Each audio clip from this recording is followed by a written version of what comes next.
The 10,120th meeting of the Security Council is called to order. The provisional agenda for this meeting. The provisional agenda for this meeting is Non-Proliferation Security Council Committee established pursuant to Resolution 1737 in the year 2006. The representative of the Russian Federation has asked for the floor. I give them the floor. Mr. President, a procedural issue. We're deeply disappointed by the attempt of our American colleagues to crudely abuse their powers as the President of the Security Council and to hold a meeting dedicated to the activities of the so-called 1737 Committee. The position of the Russian Federation and that of a number of other states regarding assertions about a supposed reactivation of the Security Council's anti-Iranian resolutions, including Resolution 1737, are well known to Security Council members as well as the entire international community. The mechanism for their restoration, as per Resolution 2231, wasn't activated. Western states' assertions to the contrary do not stand up to any criticism. The European Troika, participating in the JCPOA, and by the way, the US itself withdrew from the JCPOA in 2018, the European Troika had no right to activate that mechanism. The Russian Federation, together with our Chinese and Iranian colleagues, repeatedly provided information to delegations about the legal rationale, including detailed clarification of the reasons why the UK, France, and Germany could not use the snapback. So, let us issue a reminder for the particularly forgetful. The anti-Iranian resolutions of the Security Council lost their force in 2015 when Resolution 2231 was adopted. Resolution 2231 itself expired, as per the resolution itself, on the 18th of October 2025. The Security Council has not taken any other decisions on this issue. Thus, Resolution 1737 long ago lost its force and relevance. So let's not parrot assertions about supposedly the snapback having been invoked. Against this backdrop, there are no grounds for a briefing to be held by this committee at the Security Council. The attempts by the US and their allies to convince us of the contrary are a flagrant violation of Security Council procedures and decisions taken by the Council. This is exactly why Russia, together with China, was previously compelled to block the adoption of the Programme of Work of the Security Council for March 2026, as well as to speak out against an agreement on the 1737 Committee report. Similarly, we cannot agree to today's agenda either, the agenda put forward by the US presidency. We'd like to draw your attention to the fact that the non-proliferation item was withdrawn from the Security Council agenda when Resolution 2231 expired. We want to put the issue of the holding of this meeting to a procedural vote. We call on conscientious and reasonable colleagues to also vote against and not to allow for the Security Council to be used to lend legitimacy to legal and procedural arbitrariness. Thank you. I thank the representative of Russia for the statement. The representative of the United Kingdom has asked to make a statement. I give them the floor. Thank you, President. We fully reject the points made by the Russian Federation. Today's meeting is fully in line with the decisions and procedure of this Council. The United Kingdom, alongside France and Germany, triggered the snapback mechanism procedure in full accordance with Security Council Resolution 2231. We did so because of Iran's significant non-performance of its commitments under the JCPOA. As Russia and China know, the snapback process completed on 28 September 2025 and, as a result, 6 UN Security Council resolutions and UN sanctions have come back into force. We particularly recall Resolution 1737 requires the committee to report at least every 90 days to the Security Council on its work. The Council should not be prevented from discussing these important matters at hand. So, President, we urge that we continue with today's meeting, and the UK will therefore vote in favour of the adoption of the agenda. Thank you. I thank the representative of the United Kingdom for the statement. The representative of France has asked to make a statement. I give them the floor. Merci, Monsieur le Président. Thank you, Mr. President. Mr. President, I wish to briefly react to what's been said by the permanent representative of the Russian Federation. I wish to begin by aligning myself word for word with what's just been said by the representative of the United Kingdom. I wish to share the following facts. The Security Council resolutions on the Iranian nuclear program were restored last September pursuant to the procedure for the restoration of sanctions, the so-called snapback mechanism. That procedure was conducted in accordance with paragraphs 11 and 12 of Resolution 2231. Among the resolutions restored, there was Resolution 1737 that establishes the Sanctions Committee and tasks it with working under Council oversight. There is no doubt, no legal doubt surrounding that point. The restoration of these resolutions and the restoration of the 1737 Committee are objective realities rooted in compliance with Resolution 2231. Moreover, the United Nations Secretariat has taken note of these realities in its official communications to the Council and to our organization in general. The IAEA has done so too. The latter produced reports on the implementation by Iran of nuclear obligations provided for in resolutions restored last September. It is now incumbent upon all states to implement these resolutions in accordance with Article 25 of the United Nations Charter. States from manifold regional groups have incidentally begun to once more apply these sanctions by conveying to the committee requests and notifications of exemptions. Law is important. The resolutions were legally restored. It is therefore entirely justified for the Security Council to meet today to discuss the work of the committee, even if, and we regret this fact, 2 members did object to the adoption of the quarterly report of that committee. Thank you. I thank the representative of France for the statement. The representative of China has asked to make a statement. I give them the floor. Thank you, President. China supports the procedural motion put forward by Russia and calls on all members to vote against the convening of this meeting. China has repeatedly pointed out that the E3's activation of the snapback mechanism is procedurally and legally flawed. Resolution 2231 expired on October 18th of last year, and the Security Council has therefore concluded its consideration of the Iranian nuclear issue against the backdrop of renewed hostilities in the Middle East and the increasing complex and grave situation surrounding the Iranian nuclear issue. The President's insistence on convening this meeting will only intensify divisions and confrontation among parties, undermine the prospect for a political settlement of the Iranian nuclear issue. China expresses its grave concern in this regard. China calls on Council members to focus on safeguarding peace and stability in the Middle East, faithfully implement the arrangements related to termination day of Resolution 2231, uphold the authority of the Council and the credibility of multilateral diplomacy, and create conditions for the Iranian nuclear issue to return to the track of political and diplomatic settlement. Thank you, President. I thank the representative of China for the statement. I shall now make a statement in my capacity as the representative of the United States. The United States strongly rejects the assertions made by the representatives of Russia and China and fully supports the statements that have been made by the representatives of the United Kingdom and France in support of moving forward with this meeting. Resolution 1737 and subsequent resolutions mandate quarterly reports from the 1737 Committee to the Council. Today, the President of this Council, as acting chair of the 1737 Committee, should be presenting the committee's 90-day report.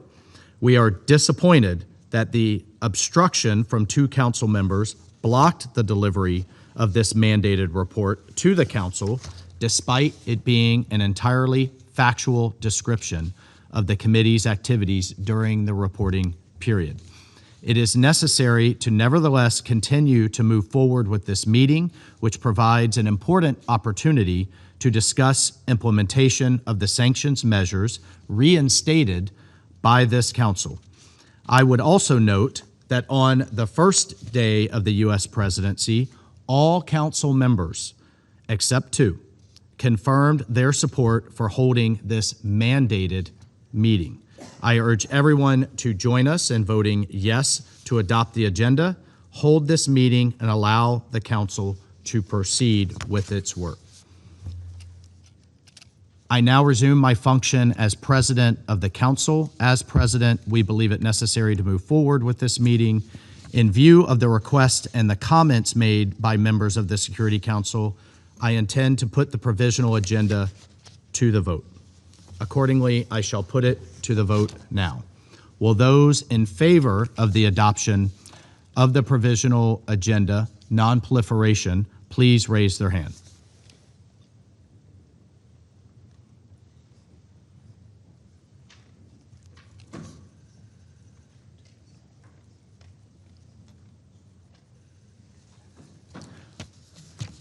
Those against?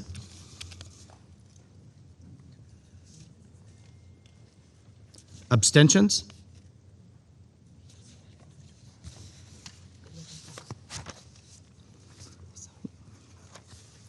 The result of the voting is as follows: 11 votes in favor, 2 votes against, 2 abstentions. The provisional agenda has been adopted.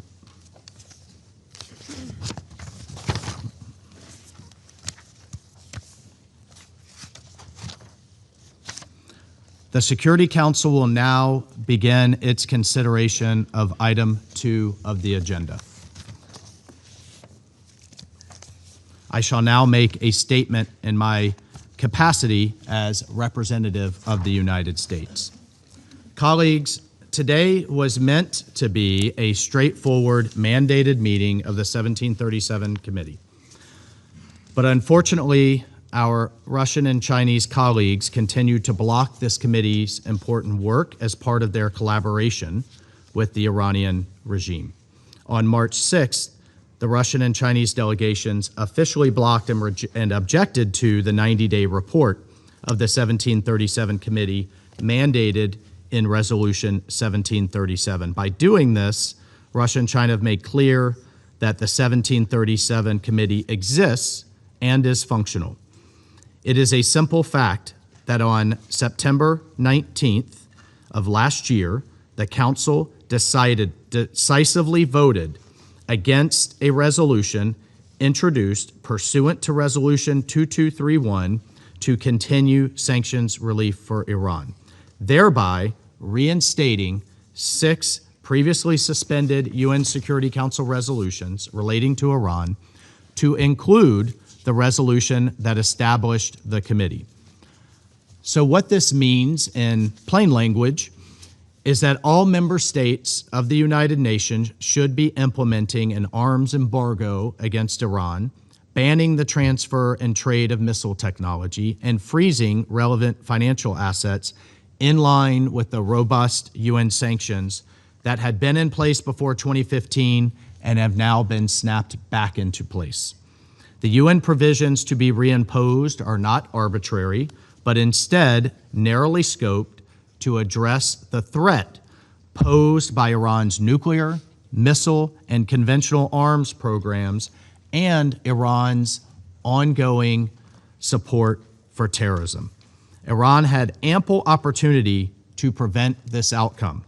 France, the United Kingdom, and Germany offered to extend the so-called snapback mechanism if Iran were to account for its highly enriched uranium stockpile, if Iran would comply with IAEA obligations that were already mandatory under the NPT, and if Iran would resume direct diplomacy with the United States. All of those options were put on the table in good faith for Iran, and all of them were rejected. In that vein, Iran has remained defiant. Just last week, the IAEA Director General's report reiterated that Iran is the only state in the world without nuclear weapons to have produced and accumulated uranium enriched up to 60%. It also confirmed, this is the IAEA Director General's report, that for over 8 months now, Iran has refused to provide the IAEA with updated information on or access to this highly enriched uranium stockpile or other previously declared low enriched uranium stocks at facilities affected by military strikes in June 2025. The Director General himself describes this as, quote, a matter of non-proliferation concern and of compliance with the NPT Safeguards Agreement, end quote. Pursuant to the September 19th vote and this Council's binding resolutions, we meet today with a committee that is operational. The committee has received exemption requests. The requests have been approved by this operational committee. The Secretariat has called for applications to serve on the panel of experts. That selection process is now underway.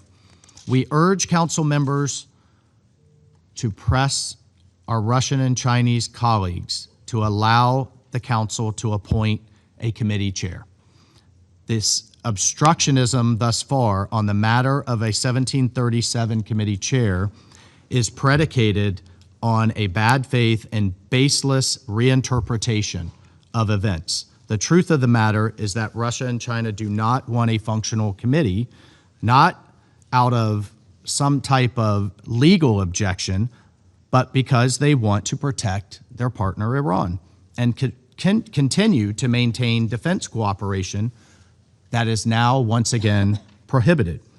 Both countries have sustained military trade ties. In 2022, Russia began by buying Iranian drones in violation of Resolution 2231, which imposed time-bound restrictions on Iran's nuclear and conventional arms activity. Russia has also acquired close-range ballistic missiles from Iran and provided Iran with attack helicopters earlier this year in violation of Resolution 1929, which imposed even more sanctions against the regime's nuclear program.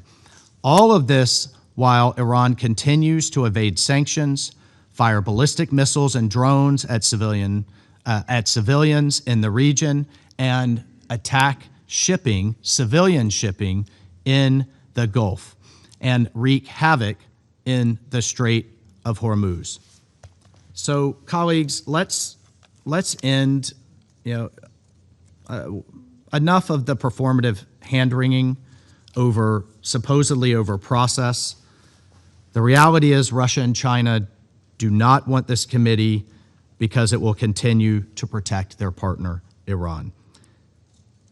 In light of that, the United States will continue to work to ensure Iran can no longer hold the world hostage with its missile, drone, and certainly not a nuclear program. Let me close by reminding the Council the United States pursued a diplomatic solution in good faith prior to the initiation of Snapback and after. I outlined for you the activities of the United Kingdom, of France, and of Germany along those same lines. Each time we articulated clear timeframes for meaningful dialogue that could address the outstanding issues of concern to the international community, including the behaviors prohibited under the reinstated Security Council resolutions. Time and again, Iran chose not to take those opportunities. I thank you. I will resume my function as President of the Council. I now give the floor to those Council members who wish to make statements. I give the floor to the representative of the United Kingdom. Thank you, President. This year, we will mark 20 years since the Council adopted Resolution 1737. 20 years during which Iran's nuclear and missile programs have been amongst the most pressing threats to international peace and security. The UK has been clear all that time that we favoured negotiation and diplomacy. But we have repeatedly seen Iran not act in good faith to address international concerns. So I want to start by expressing solidarity with our partners in the Gulf and the wider region who took no part in the military action launched on 28 February, but who have been the target of waves of repeated and unprovoked Iranian missile and drone attacks over the last week. We strongly condemn these attacks. They are endangering civilians, destabilizing the region, and threatening the global economy. They must stop. We pay tribute to the swift actions taken by those partners to protect civilians, including UK nationals. Their efforts have saved lives, and we have acted to defend the Gulf and will continue to stand by the region in the face of this threat. This is exactly why the UK co-sponsored alongside 135 countries and voted for Resolution 2817 yesterday. Today's crisis underlines the gravity of Iran's approach to the nuclear and missile files. Our position is clear. We will not overlook actions that undermine international security or the global non-proliferation regime. Iran's reckless and repeated use of ballistic missiles, including against its neighbours without provocation, has intensified regional insecurity and heightened the risk to civilians. Our concerns about its nuclear program remain serious and long-standing. Iran has persistently failed to fulfill its safeguard obligations and fully cooperate with the IAEA. There is no credible civilian justification for over 400 kilograms of high-enriched uranium. This is unacceptable and erodes confidence in the peaceful nature of its activities. It was this sustained nuclear escalation that led the E3 to trigger the snapback mechanism last year. We underline the importance of all UN member states, including Iran, implementing the reinstated sanctions fully and without exception.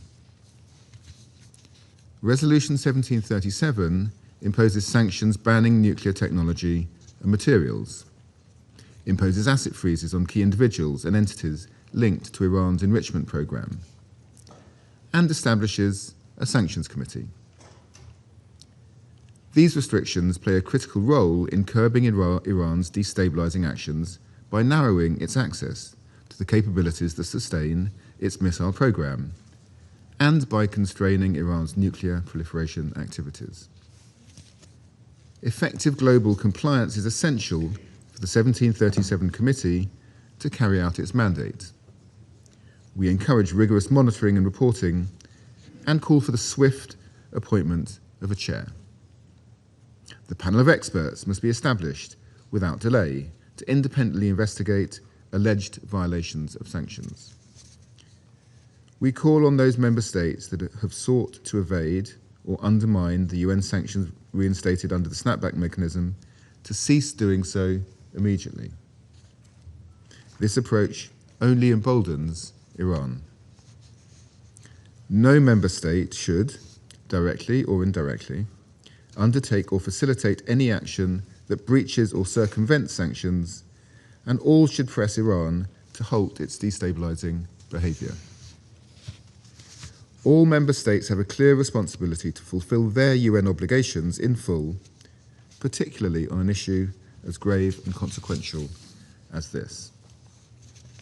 President, the United Kingdom remains unwavering in its commitment to finding a lasting and sustainable solution that ensures Iran never acquires a nuclear weapon. I thank you. I thank the representative of the United Kingdom for the statement. I give the floor to the representative of the Russian Federation. Mr. President, we are disappointed by the fact that the majority of Council members didn't manage to muster up the courage and wisdom to speak out against this flagrant violation of decisions previously taken by the Council. Responsibility for the lawlessness that's being unleashed at the Council falls fully and squarely on the shoulders of the US presidency, as well as on the shoulders of delegations supporting it or condoning its single-handed decisions, the decisions of the US. We regret the fact that some colleagues are continuing to follow Washington's lead, which already back in 2018 thwarted the regular implementation of the JCPOA by illegally and unilaterally withdrawing from the nuclear deal and continuing to do everything possible to nullify any prospects of reaching a diplomatic agreement on Iran's nuclear program. The position of the Russian Federation, in light of assertions about supposed activation of the mechanism for reinstating Security Council resolutions on Iran, anti-Iran, is unchanged, principled, and consistent. As I noted already today, the UK, France, and Germany could not have activated this instrument. Now, I won't delve into the details. Our position is spelt out in detail in many letters addressed to the Security Council and the General Assembly. All colleagues can read those. I will simply remind you of the main points. First, these countries, strip themselves of the right to invoke the snapback by their chronic violations of the JCPOA and Resolution 2231. I am referring to the inability of the European Troika to fulfill their obligations to ensure economic benefits for Iran stemming from the lifting of EU sanctions which were in force up until 2015. I'm also referring to their illegal decision to resume unilateral sanctions pressure after Transition Day, the JCPOA Transition Day, that is 18th of October 2023. International law is fairly clear-cut on this issue. A party that does not comply its obligations under any agreement or treaty cannot invoke the instruments contained therein in their own interests.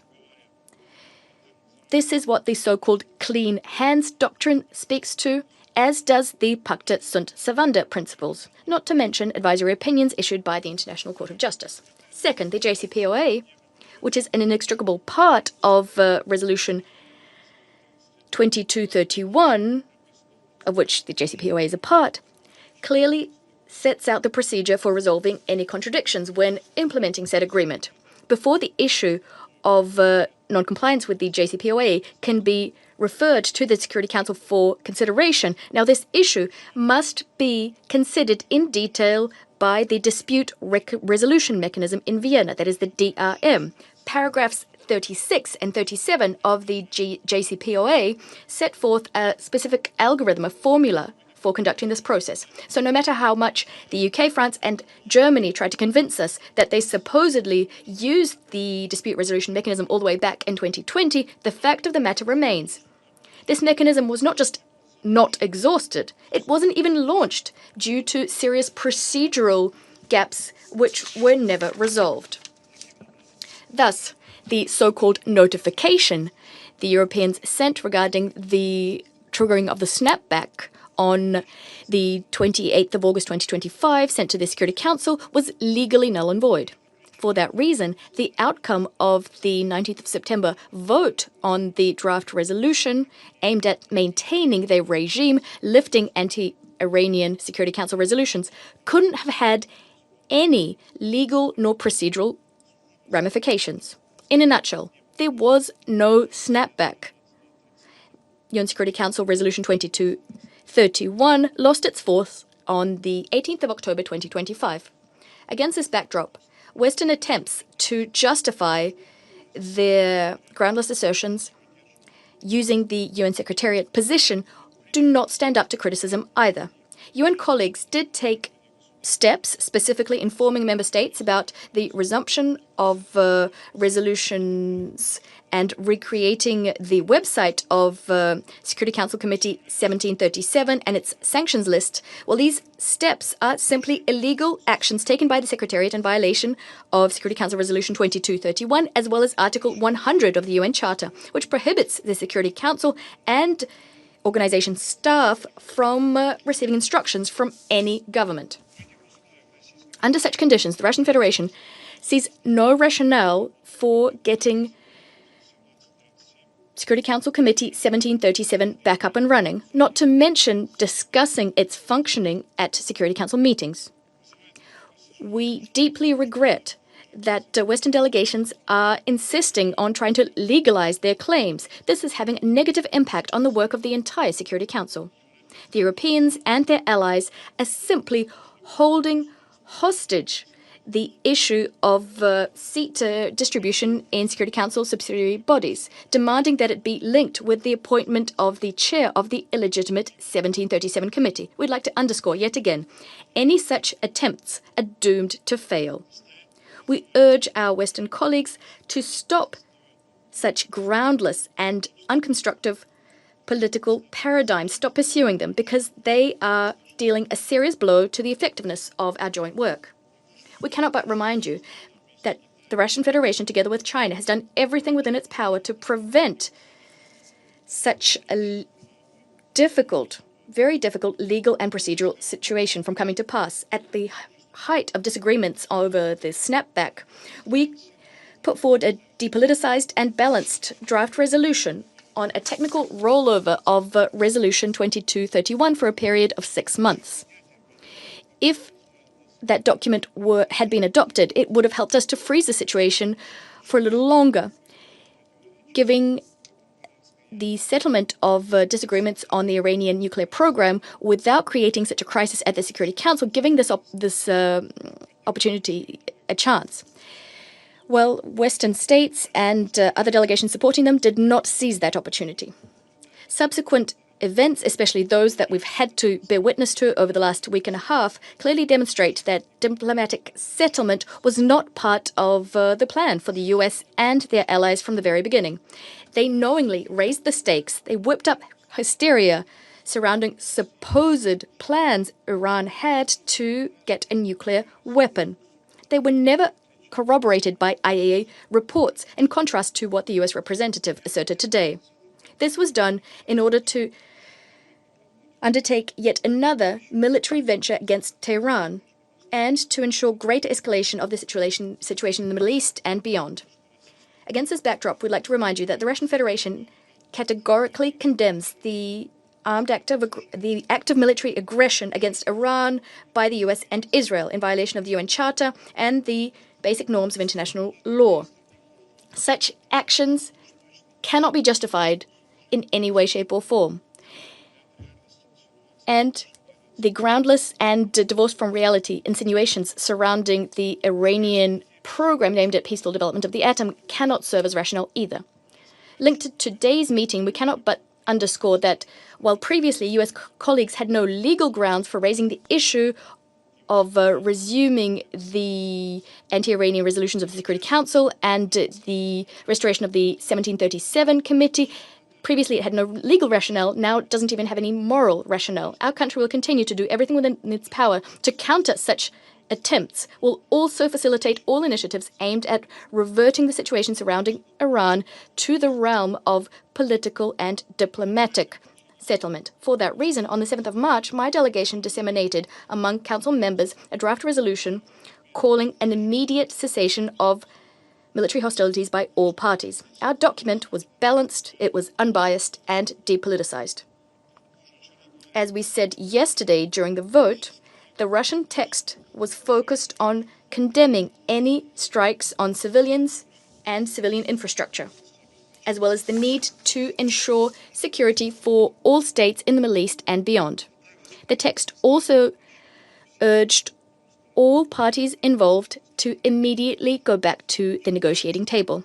We believe that it is such initiatives, rather than attempts to use the Security Council to promote politicized and illegal paradigms, it is such initiatives that will allow the Security Council to fulfill its direct responsibility to maintain international peace and security. We regret that a number of council members didn't find the strength to support the Russian draft. I thank you.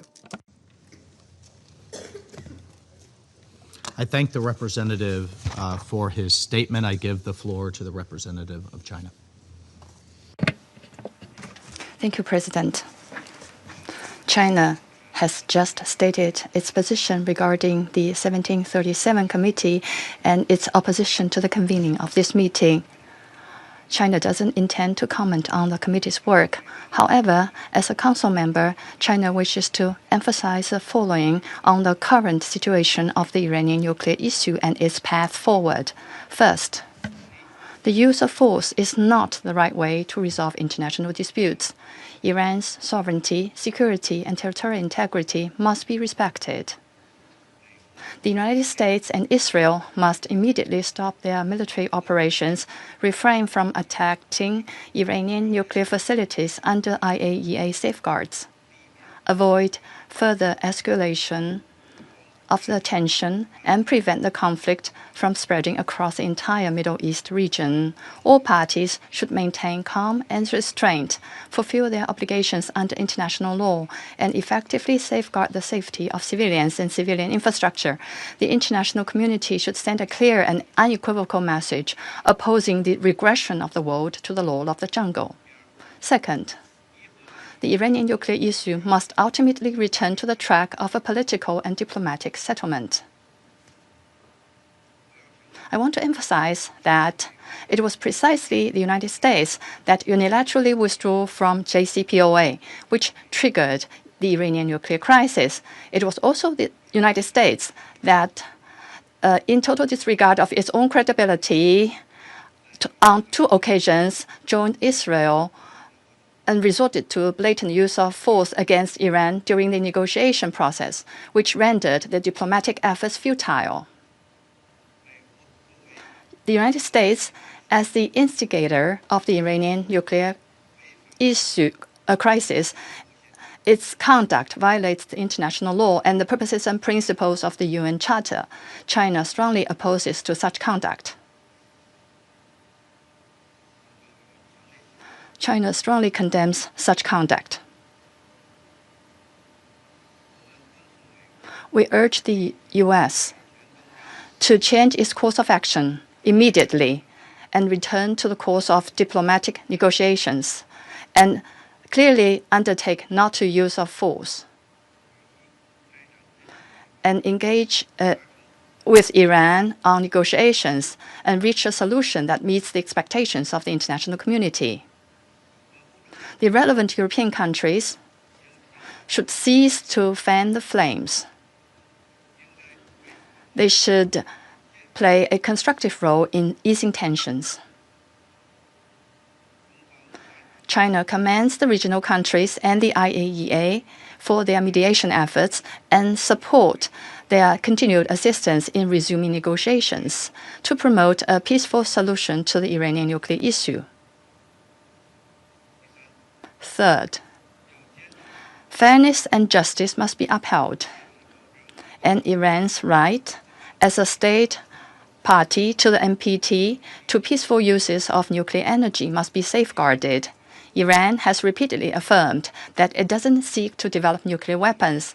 Even after its nuclear facilities were attacked, it continued to cooperate with the IAEA and engaged in a constructive manner in multiple rounds of professional and pragmatic talks with the United States. Iran's sincerity should be taken seriously. IAEA reports and its Director General have both stated that there is no evidence indicating that Iran plans to manufacture nuclear weapons. The experience with the JCPOA demonstrates that comprehensive and stringent safeguards applied to Iran can fully ensure the peaceful nature of its nuclear program. Fourth, the starting point for Council actions should be to ease tensions and to safeguard lasting peace and stability in the Middle East. Such actions shouldn't be biased, nor should they become tools for sanctions and pressure to serve the political agendas of individual countries. The Council should help the parties build trust, bridge differences, and create favorable conditions for resuming negotiations, ensuring that dialogue proceeds smoothly and effectively in an environment free from the threat of force. A certain country should stop manipulating the Council for political purposes. Despite divisions among Council members, pushing for the reimposition of sanctions will only deepen confrontation and undermine prospects for a political settlement. President, the proper settlement of the Iranian nuclear issue bears on the authority and effectiveness of the global non-proliferation regime and is crucial to peace and stability in the Middle East. As a permanent member of the Council and a JCPOA participant, China will continue to uphold an objective and impartial position, enhance communication and coordination with all parties, build consensus, uphold justice, and play a constructive role in restoring peace to the Middle East and advancing the political solution to the Iranian nuclear issue. I thank you, President. I thank the representative of China for the statement. I give the floor to the representative of Panama. Gracias. Thank you, Mr. President.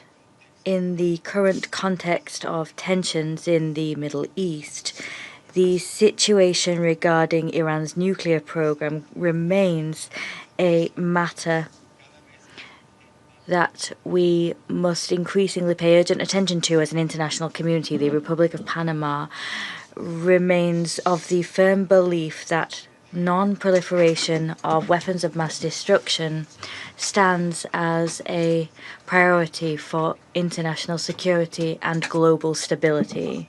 With this in mind, we reiterate our commitment to the functioning, which we do hope will be optimal, of the committee established pursuant to Resolution 1737 that was reinstated on the basis of decisions taken by this Council. This mechanism is a key tool to oversee the implementation of the measures adopted in the field of non-proliferation, as well as in order to promote compliance with the relevant resolutions and reinforce the credibility of the multilateral sanctions regime in relation to the Iranian nuclear matter. The Republic of Panama is of the view, moreover, that the technical, appropriate, and uninterrupted work of this committee, as well as that of other subsidiary bodies, is of pivotal importance to guarantee the proper implementation of the measures agreed upon respectively and to facilitate dialogue, the exchange of information, and cooperation between states as a complement to the work of verification done by the International Atomic Energy Agency. Thank you. I thank the representative of Panama for the statement. I give the floor to the representative of Greece. Thank you, Mr. President.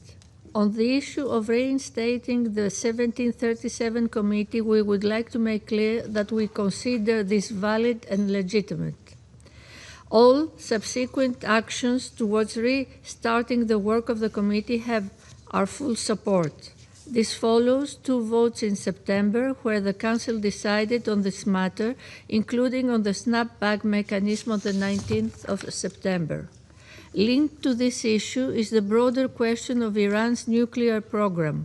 We have consistently expressed our strong concern regarding Iran's nuclear program and that Iran must never acquire a nuclear weapon.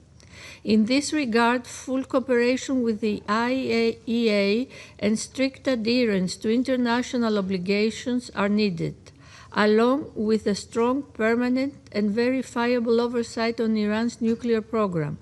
Cooperation grounded in verification and transparency remains the only way forward. Continuing enrichment in unreasonably high levels with no credible civilian justification, as well as refusing inspection by the IAEA must be immediately addressed by Iran in order to restore confidence.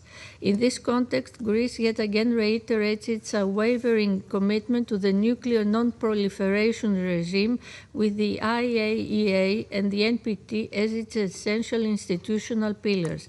Safeguarding it and reinforcing it remains vital for regional and global stability and for the maintenance of international peace and security. I thank you. I thank the representative of Greece for the statement. I give the floor to the representative of Bahrain. شكرا سيد. Thank you, Mr. President. Allow me to thank the U.S. delegation for presiding over the Security Council this month, and we thank you for holding this meeting on the briefing of the 1737 Committee and the Snapback mechanism. Mr. President, discussing this report today comes at a very critical point following a series of missile attacks and ballistic missiles launched by the Islamic Republic of Iran against my country and other GCC countries, as well as Jordan. These dangerous developments represent an unprecedented escalation that threatens regional security and international stability. We would like to note to recall Resolution 2817, which was adopted by the Security Council yesterday based on a draft resolution tabled by Bahrain on behalf of the GCC countries and the Kingdom of Jordan. This resolution is based on developments and was negotiated in a transparent manner. It addressed the situation in a very, very transparent manner.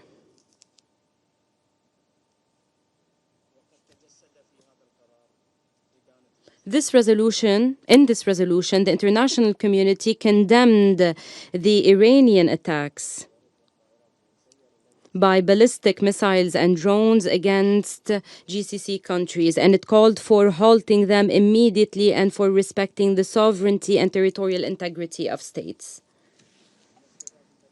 Targeting civilians and targeting civilians is a blatant violation of international humanitarian law. It is a dangerous escalation that threatens civilian life, national economy, and the safety of communities. Whoever justifies the targeting of civilian infrastructure and the killing of civilians are not defending a cause. They are falsifying the truth. They are finding justifications for the aggression. This is a deep humanitarian and humanitarian flaw. The international community condemned these dangerous attacks. There were very clear positions from a number of states and international organizations condemning this aggressive behavior.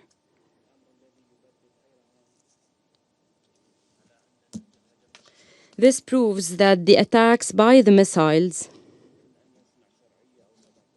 cannot lead to any legitimacy or friendship.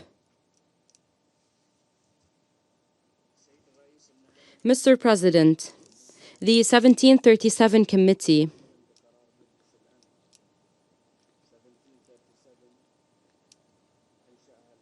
was established by the Security Council to compel Iran to comply with its relevant international commitments. However, the situation on the ground shows that Iran continues with its aggressive behavior, and this directly threatens the security of the region and its stability as well as the safety of its people. We stress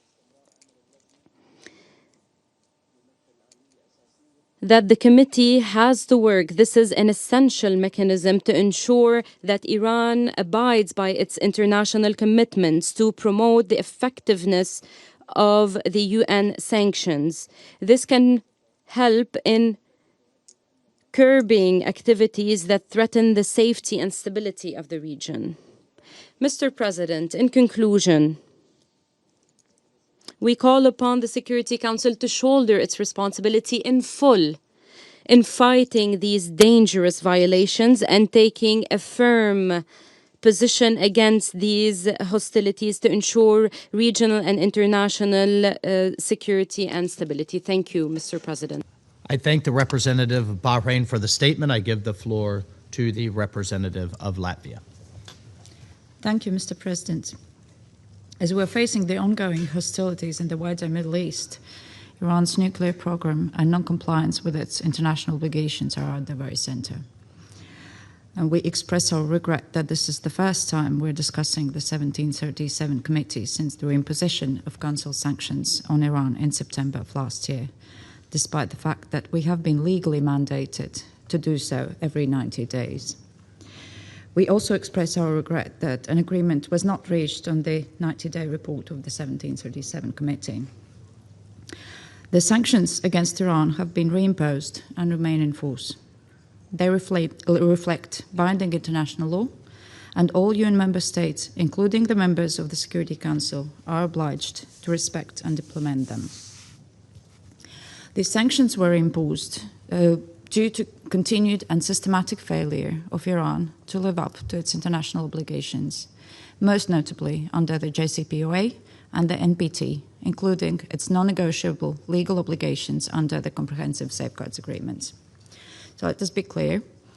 The production of highly enriched uranium up to 60%, as previously reported by IAEA inspectors, cannot be reconciled with any peaceful purpose. As long as Iran chooses to pursue its destabilizing nuclear program, to refrain from granting unhindered access to IAEA inspectors to all relevant sites, and not return to meaningful negotiations, the sanctions will remain in place. As we have seen, the 1737 committee has also been reestablished and is exercising its mandate, despite the continued delay in the appointment of chairs of the Security Council subsidiary bodies for 2026. This also is reflected in its continued work on the relevant exemption procedures. Mr. President, it is deeply regrettable that some Council members continue to dispute reality and legal facts.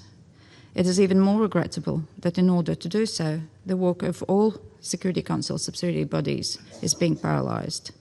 This disruptive approach is the latest in a series of attempts to create a fictional parallel legal narrative aimed at challenging the authority of this body and its decisions. This is unacceptable, and it undermines not only this committee and the Council, but also international legal principles more broadly. Let me remind that Iran has supplied Russia with drones and missiles for Russia's aggression in Ukraine, used to attack civilian targets in violation of the Council Resolution 2231. And we also condemn Iran's provoked attacks with these same weapons against its neighbors and reiterate our solidarity with the states of the Gulf Cooperation Council, Jordan, and other affected countries. And we call for an immediate cessation of these attacks and urge escalation.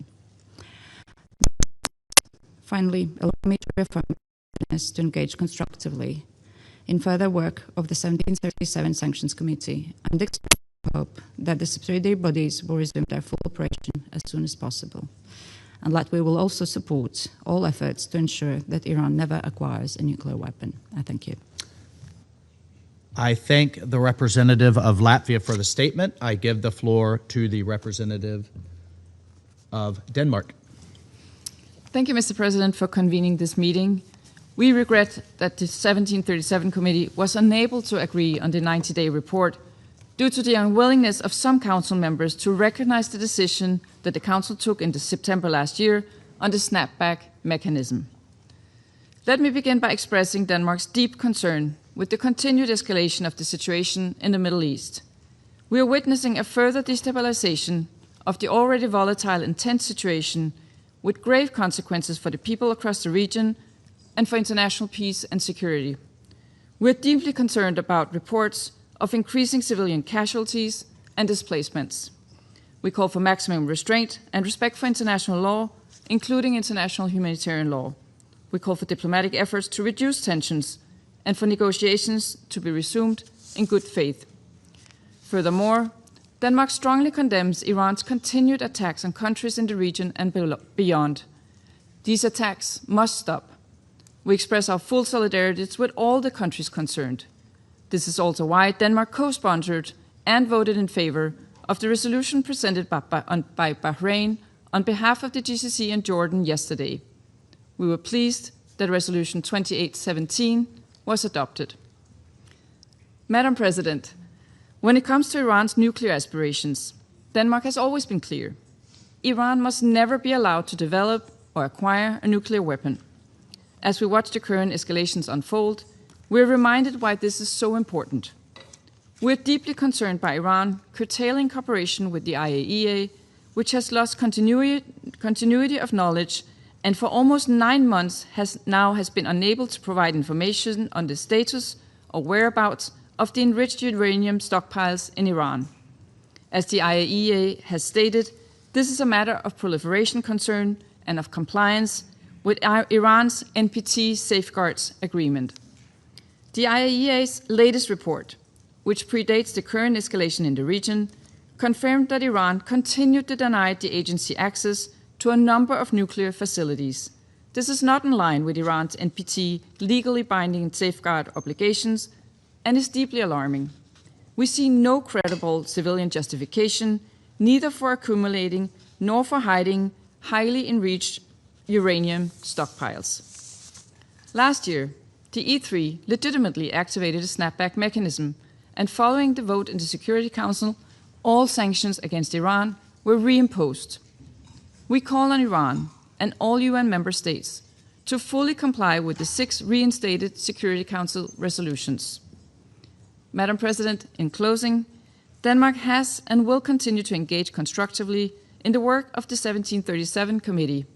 We regret that the Council has not yet agreed on a chair for the committee, which is holding hostage the full operation of all subsidiary organs. This significantly hampers the ability of this Council to execute its mandate. We stand ready to engage with all Council members to reach a solution as soon as possible. I thank you. I thank the representative of Denmark. I now give the floor to the representative of Colombia. Thank you, Madam President. Today, it is more important and necessary than ever before that this Council is able to meet in plenary and operate smoothly, guaranteeing the continuation of its specialized technical support. Concerns surrounding the lack of compliance and cooperation on the part of Iran with the IAEA come in addition to an environment of active conflict, which is spiking risks for global and regional security.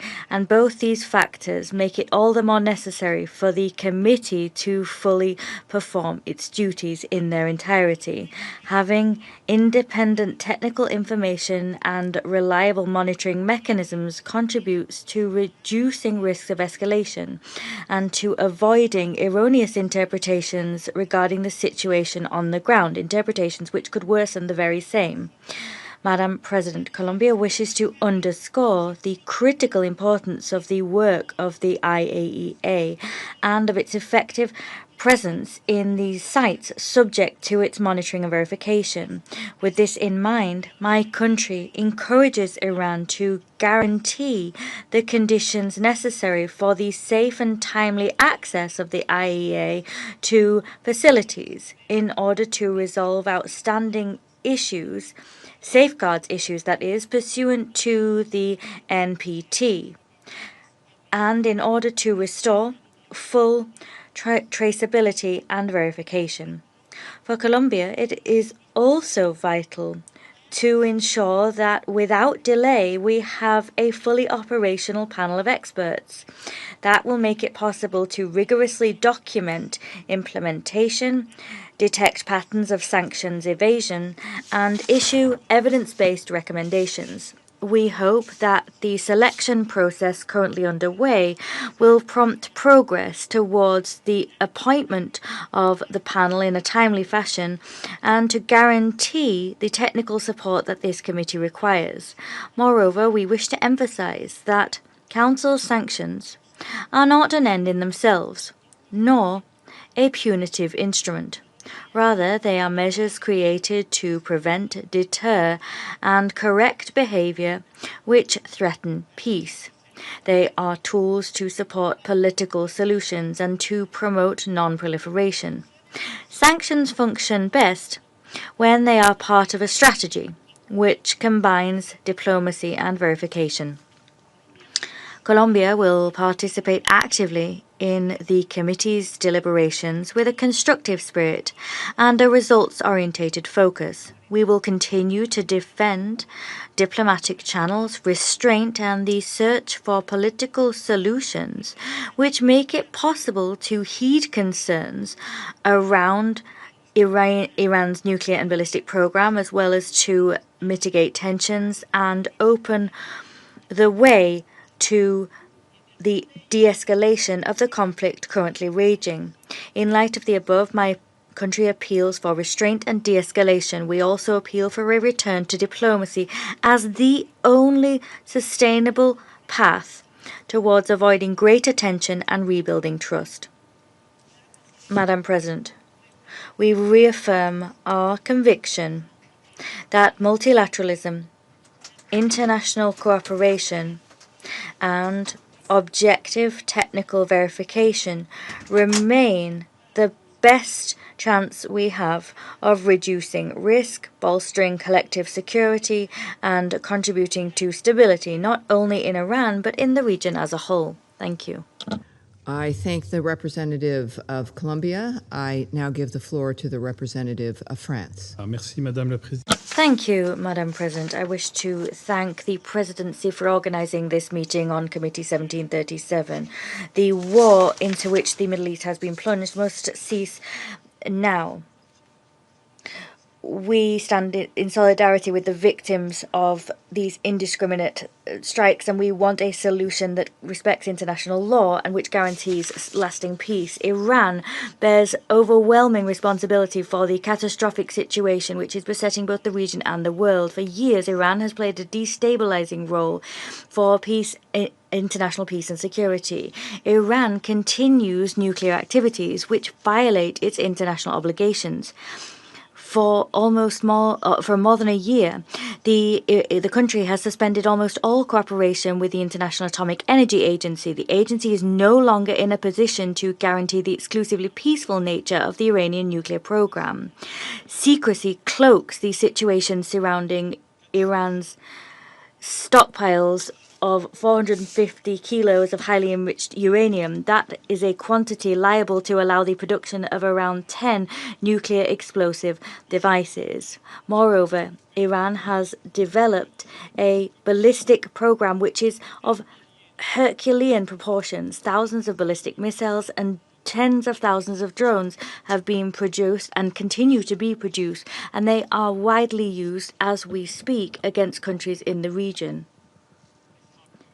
Iran's strikes against its neighbors bear witness to a threat for the region and for the world. Iran has not seized the opportunities that it has received to achieve a diplomatic solution on this matter in spite of efforts made by France and its E3 partners. Allow me in this connection to recall a number of facts and to look back at the past somewhat. In October 2023, the Ministers of Foreign Affairs from France, Germany, and the UK met in Tehran following the discovery of an Iranian nuclear program which was clandestine in nature. They met to find a solution, a peaceful and diplomatic solution indeed. That was in October 2003. It was largely thanks to the initiative of the E3, the US, China, and Russia that the JCPOA was concluded in July 2015. And in 2019, the Iranian people were the ones who refused, and I insist on emphasizing that word, refused, rejected the mechanisms proposed by the Europeans. And then we saw the American withdrawal from the agreement. That was what came to pass. We never violated our obligations. Iran rejected the system that was offered to them by the Europeans to continue the implementation of that agreement. Since then, Iran has violated its obligations on a massive scale. These 450 kilos of uranium enriched to 60% bear witness to that fact. Iran says it doesn't want to develop a nuclear weapon. Okay, but when deeds contradict words, is it the words that count or the deeds?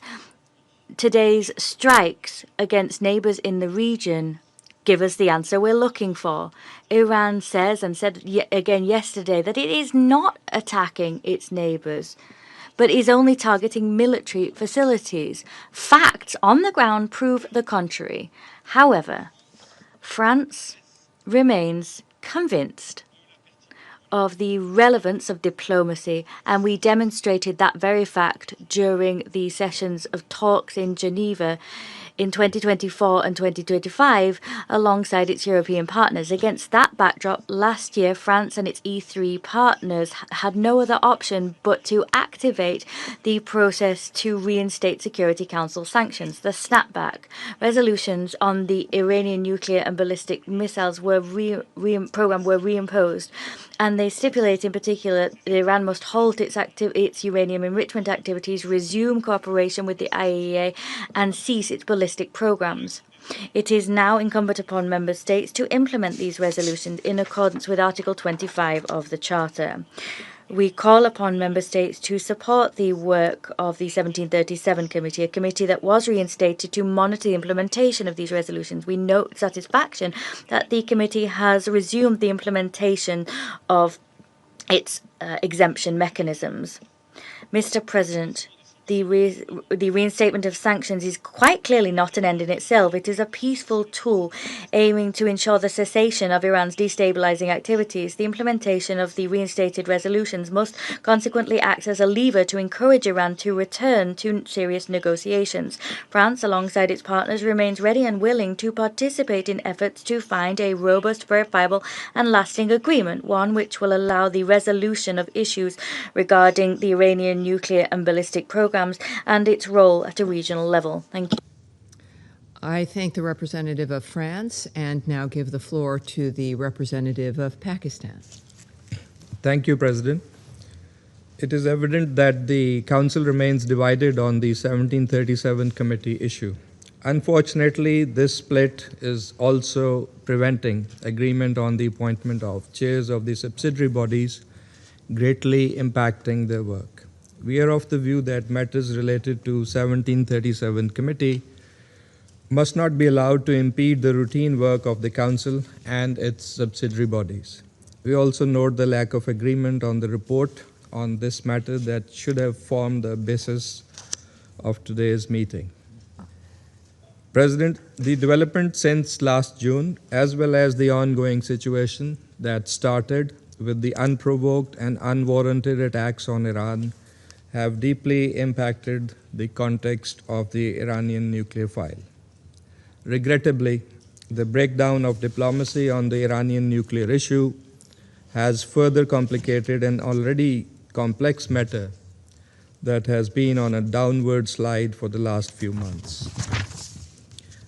However, what has not changed is the continued validity of the fundamental principles and the multilateral spirit that led to the Joint Comprehensive Plan of Action and the consensus adoption of Resolution 2231 in 2015. And more than ever, and even during the current conflict and heightened tensions, it is clear that an enduring solution lies in embracing those time-tested principles rather than abandoning them for short-sighted policies. The JCPOA was a unique instrument, manifestation of an approach based on dialogue, diplomacy, and pragmatism.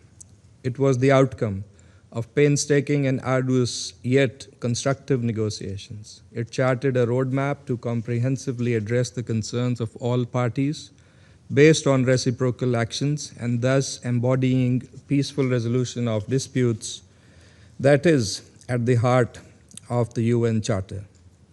Pakistan lent its support to the negotiated settlement of the issue, and it remains our core position till today.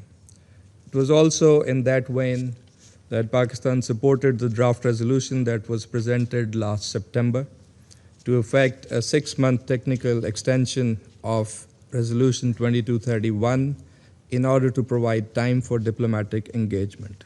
We also supported the presidential draft resolution that provided for the continuation of the termination of sanctions in accordance with the terms of Resolution 2231. President, it is clear that dialogue, diplomacy, and constructive engagement remain the only viable way forward. And yet, diplomacy has been forfeited in favor of military means. Pakistan has expressed its clear position on these developments in this chamber and elsewhere. We have condemned all use of force, targeting of civilian infrastructure, and strikes on nuclear sites under IAEA safeguards. Strikes against nuclear facilities carry huge environmental and safety risks for the population and people all around the region. IAEA's crucial verification mandate should not be disrupted. The IAEA is the institution responsible for verifying compliance with respective nuclear safeguards obligations of member states in an objective, impartial, and credible manner and on technical grounds. The IAEA should be enabled to fulfill this statutory function, and its verification activities in Iran should resume unimpeded. President, we reaffirm our support for the resolution of the Iran nuclear issue through peaceful means. Diplomacy and dialogue should be the guiding principles for achieving a negotiated settlement of all contentious issues in accordance with the rights, obligations, and responsibilities of the parties concerned. Only an objective, fair, and rules-based discussion can advance that objective. We call for an immediate cessation of hostilities in the Middle East and urge all parties to show maximum restraint, avoid further escalation, and institute a permanent ceasefire and resume dialogue. All of Pakistan's efforts are aimed in that direction. In July last year, this Council unanimously adopted Resolution 2788 that highlighted the primacy of resolving all disputes through peaceful means. We must urgently revive the spirit of the Charter and of that resolution to overcome the current spiral of escalation and stop this deadly cycle that has tragically visited the region so often in recent times. I thank you. I thank the representative of Pakistan for the statement and now give the floor to the representative of the Democratic Republic of the Congo. Madame la Présidente. Madam President, the Democratic Republic of the Congo has been following very closely the situation surrounding the work of the 1737 Committee tasked with overseeing the sanctions linked to the Iranian nuclear program. Aside from all other considerations, we would like to insist on the following points. 1. The DRC reiterates its commitment to the fundamental principles of the United Nations, in particular the peaceful settlement of disputes, respect for international law, and the promotion of dialogue between states. On this note, my delegation underscores the importance of cooperation with the International Atomic Energy Agency, with a view to guaranteeing transparency and trust in the use of nuclear energy for peaceful purposes. 2. The DRC believes that nuclear non-proliferation is an essential pillar of our collective security.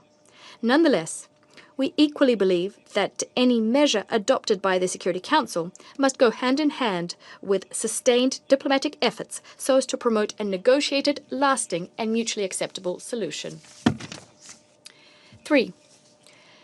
In this spirit, the DRC encourages all of the parties involved to continue constructive dialogue as well as to fully uphold their international obligations.